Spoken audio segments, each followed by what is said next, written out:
The courtroom was silent, except for the faint hum of the ceiling fan and the nervous breathing of a man standing before the judge. His name was Daniel Harris, a single father, an Army veteran, and a man who'd already lost more than most people could imagine.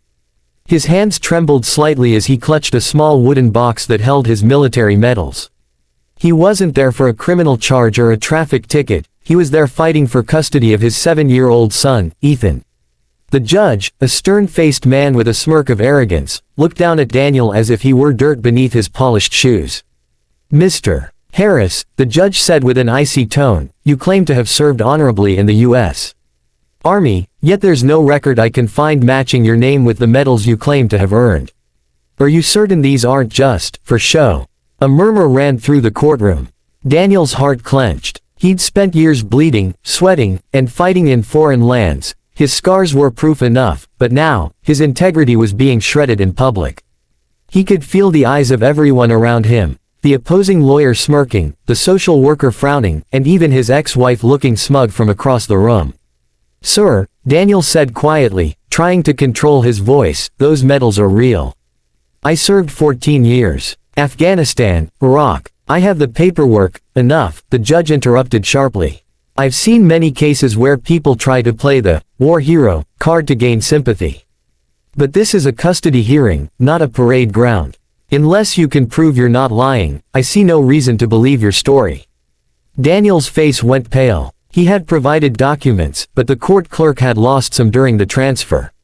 His service record was still being verified, and until then, all he had were his words, and the medals that now lay under suspicion. "Your Honor, please," Daniel pleaded, "I'm not trying to get sympathy. I'm just trying to keep my son." The judge leaned back with a mocking smile. "Then maybe you should have tried being a better father instead of pretending to be a soldier." The words cut deep. Daniel's eyes stung with tears he refused to let fall. His son, sitting in the back with a social worker, looked at him with wide, confused eyes. Ethan didn't understand why his dad was being called a liar. All he knew was that his father tucked him in every night, made him breakfast every morning, and told him stories about bravery, not fake medals. The courtroom door suddenly opened, and a tall man in full military uniform entered. His presence was commanding, his medals gleaming under the fluorescent lights. Everyone turned. The bailiff, startled, tried to speak, but the man raised his hand. "General Robert Lang," he said firmly, his voice echoing through the courtroom. "I believe you're discussing Sergeant First Class Daniel Harris." The judge blinked in confusion. "And who might you be?" "I'm his former commanding officer," the general said, walking to the front of the courtroom. "And before you continue this circus, Your Honor, perhaps you should know that Sergeant Harris is one of the most decorated and honorable men I've ever served with." Gasps filled the room. Daniel froze, tears finally slipping down his cheeks.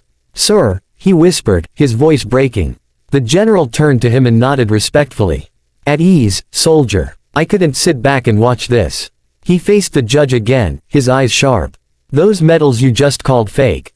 The silver star, the bronze star with valor, and the purple heart. I was there when he earned them." He pulled 3 men out of a burning Humvee under enemy fire. He nearly lost his leg doing it.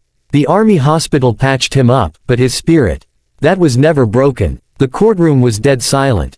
The judge's arrogance faltered. "General Lang, the general cut him off. "No, Your Honor. You mocked a man who gave everything for his country. You insulted a father who's been through hell and still stands tall for his child. This isn't just about medals, it's about respect, about truth." He pulled out a folder and handed it to the clerk. "These are his verified records from the Department of Defense. Maybe next time, verify before you humiliate a hero." The judge's face turned crimson. He cleared his throat and adjusted his glasses nervously. I apologize, Mr. Harris. It appears there was an administrative error." But Daniel didn't respond. His eyes were on his son, who had run from the back of the courtroom and leapt into his arms. "You're my hero, Daddy," Ethan said softly, hugging him tight. Daniel's heart melted. "I'm just your dad, buddy," he whispered, voice cracking. "That's all I ever wanted to be." The general smiled quietly. "You're more than that, son. You're what this country should remember: sacrifice, integrity, and love." By the end of the hearing, not only was Daniel's honor restored, but he was also granted full custody of his son. The judge, humbled and visibly shaken, couldn't look him in the eye. As Daniel and Ethan walked out of the courthouse, the sun hit those same medals the judge had mocked, and they shone brighter than ever. The general placed a hand on Daniel's shoulder. "You've fought your wars, son. Now go home and live your peace."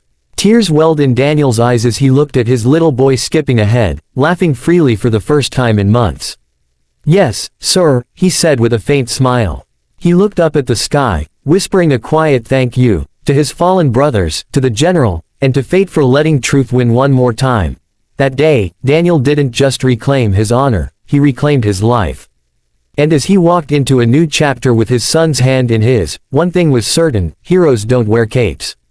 They wear scars, medals, and love in their hearts that no one can ever take away.